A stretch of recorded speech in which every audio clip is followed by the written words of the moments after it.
Yes, ladies and gentlemen, let's talk Batman v Superman once again. First and foremost, I wanted just to talk about this. Go check out Superfan, check out this title here. Batman v Superman, Ben Affleck, Henry Cavill, Zack Snyder, Gal Gadot on critics' negative reviews. Really awesome, alright?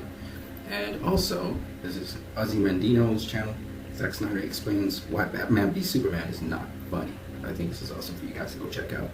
Those two videos are worth quite a lot. Now this little boy, he kind of shocked me. His name's Hunter Davis. This is Hunter Davis Films. And this is the thing about superhero movies. They can really have an impact on little kids. So I say again, this kid looks like he's about 12 years old, and he really liked the movie. Does he fully grasp the movie? I can't really say, but I can say this. He's really excited about it. He likes the action. He likes certain scenes in the movie. He even likes how the actors are played. But you need to be careful now, folks, how your little kids, even if they're excited about the movie, do discuss these kind of movies with them, okay? Batman v Superman, here are two kids, they're fighting, duking it out. That's how they show their excitement for a movie. One looks like he's 10, 11 years old, the other one looks like he's about 8 or 7. You've got to be careful again with your kids watching these kinds of movies. This gentleman, Alex Williford, he loves the movie. He enjoyed it. Very interesting character. I never met anybody quite like this guy, so go check him out. Pope Lord Gamer. It's another guy talked about the good and the bad and the ugly about the movie. He really enjoyed it. I'm seeing you guys coming out, being normal people. In this spoiler cast, most of the people here, Matthew Lundin, Michael Murgia, and Bella Pontrelli, they actually liked the movie. They didn't say that it didn't have flaws, but they liked the movie. Alright? Check out Midnight Bite. Better Bros Biru. 2 out of the 3 people liked the movie who saw it. This gentleman, he loved the movie. This gentleman liked the movie. This guy, I didn't like the movie. But what's interesting about the 3 people is they can discuss the movie. And in discussing the movie, there's a lot of things we actually have to question, and we ask ourselves why we like this or why we hate that. And it makes us now have to reflect on ourselves, what our value systems really are, and how we deal with each other. So their discussions get pretty philosophical and pretty deep. So check out their channel. Now I mentioned all of these because again guys, you're coming out and you're actually speaking about this movie. And the more discussions you have on it is the better for everyone. Okay, whether you like it or you don't like it, it's going to force you to have to discuss certain issues. We like to think of our superheroes as people with a moral compass and values and good people essentially. And what characterizes our heroes as good or as people for us to aspire to are certain characteristics that we admire in them. And this generally just leads to a discussion that I really would like to enjoy speaking with people about, because a lot of people said, you know, Batman kills and he's a superhero. Well, first and foremost, let's really seriously think about that. Is Batman a superhero? Is Batman essentially a good person? Is he a good guy? Now let's think about it. Batman's a criminal. He's a guy that operates outside of the law. Batman brutalizes people. That's illegal. Even if you're a police officer, you're not allowed to brutalize civilians. Think about this now.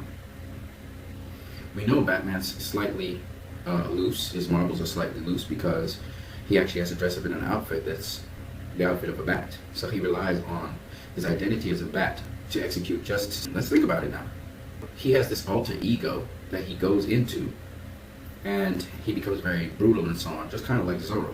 Why is that something we want to aspire to and idealize? What happens is a lot of people identify with that because, just like a villain, it gives them that fantasy where they can execute justice without having to worry about the law. And the brutal nature of Batman is what most people actually enjoy, because while, you know, people like to use the clause, he doesn't kill anyone. Well, sometimes killing someone might be better off than beating them up and bruising them and breaking every bone in their body, and they can't move or they can't do anything for the rest of their lives. And people seem to revel in that. Oh, Batman, he doesn't kill anyone. So think about these value systems. People talk about Batman doesn't kill anyone, and this seems to be the only thing that's important to keep him from being different from other criminals. He's a criminal, but it keeps him from being different from other criminals. Well, think about this, folks. Crippling someone permanently so they can't move anymore is just as bad as if you would have killed them.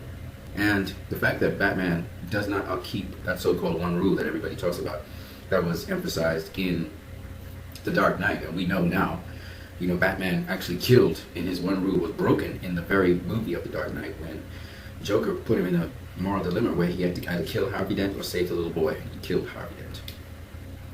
So Batman doesn't really keep his one rule. And that makes sense because Batman is a criminal. And people don't think about it this way. And they consider him a superhero and he's a member of the Justice League. But no one really thinks that his brand of justice is a brand of justice that if we were to have it in our world today, that person would be behind bars or electrocuted.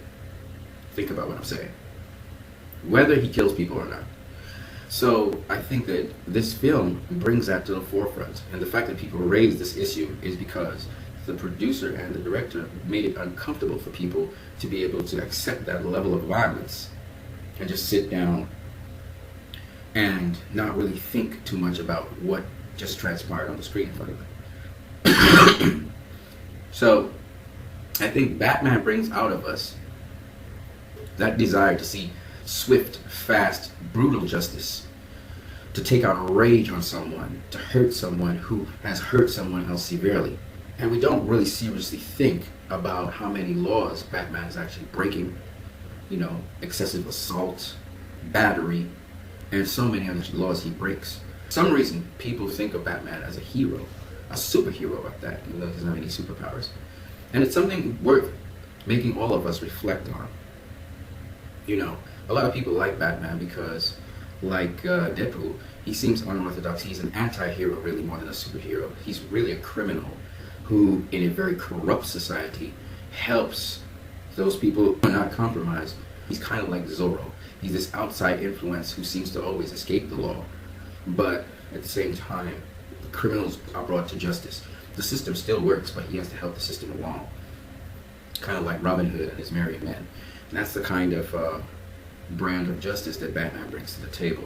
And while that may work in Gotham, would it work in Metropolis, where the underground syndicate is much more hidden away and it doesn't affect the average population as much? So these are all questions that bringing the two universes together brings to the table. These are the questions that are brought to the table. And there's several other issues we could talk about, but for now, I'm going to stop right there. So guys, as you can see, this was in the last, I think, couple of hours. I saw these posts up and I thought this was worth the while for me to just highlight how many people are still actively involved and more people coming out of the works and they're actually talking about the movie, and that's good. And the positivity is also good. Some people have positive things to say, weighed with negative things, but it's good to keep the discussion alive, and that's why I have this video here for you guys. Alright, tune into my other video, which is talking about correcting or sort of addressing the lies on this movie, and I will come out with some more very shortly. You guys have a great one.